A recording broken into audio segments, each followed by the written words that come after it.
qu'est-ce qu'il y a derrière les 4 ficelles de la manipulation. Ce que j'appelle le cordage dans ces relations autour de la manipulation mentale.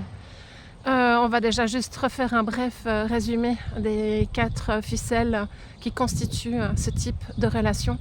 Qu'elles soient sur notre place de travail avec un ou une collègue, avec notre voisinage ou un ami, une amie, ou dans notre contexte familial avec un parent, ou voire un enfant, ou parfois pire, en couple.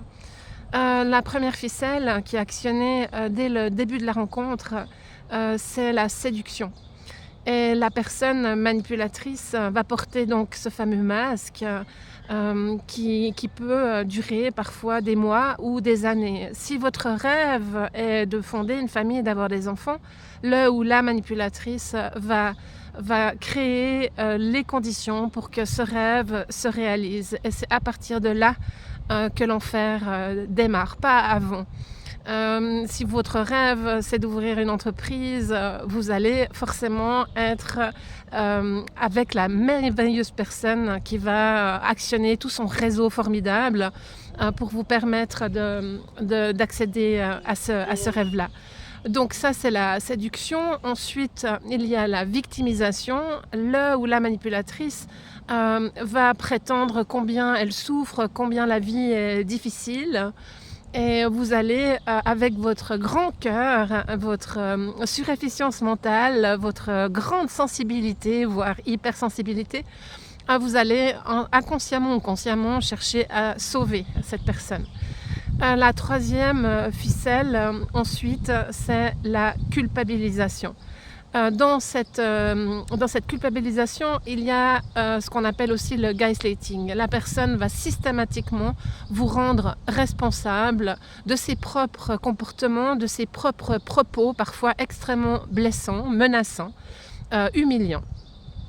Voilà pour la culpabilisation. Ensuite, il y a la phase 4, la quatrième ficelle, qui est l'intimidation. Et là, la personne va tout mettre en œuvre pour vous impressionner, vous faire peur. Et malheureusement, ces personnes, très souvent, sont capables de tout. Et quand je dis de tout, j'ai accompagné dernièrement une cliente qui a carrément été poussée dans les escaliers par le manipulateur, qui a ensuite prétendu qu'elle était extrêmement maladroite et qu'elle n'était même pas capable de marcher correctement. Donc oui, ces comportements peuvent conduire à la mort. Dans certains cas aussi, la sensation de devenir complètement fou ou folle.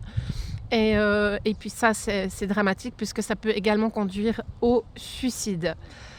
Qu'est-ce qu'il y a derrière ces ficelles? Alors, il y a le masque, les apparences que le manipulateur va garder avec tout l'entourage.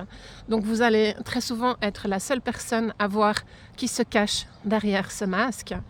Il y a autant d'hommes que de femmes dans la manipulation. Et derrière ces ficelles, il y a l'emprise. Et cette emprise fait que vous restez coincé dans cette relation. Même si vous êtes conscient que vous souffrez, que les choses sont de plus en plus violentes et difficiles, cette fameuse emprise, tant qu'elle n'a pas été démantelée, décortiquée, traitée, va vous maintenir dans cette relation toxique.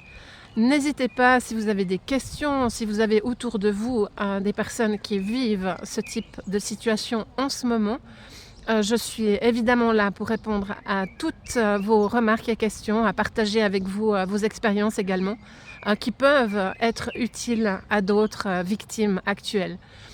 Vous pouvez également vous abonner sur ma chaîne avec joie pour soutenir mon travail autour de ces questions sensibles de manipulation. Portez-vous bien. À bientôt.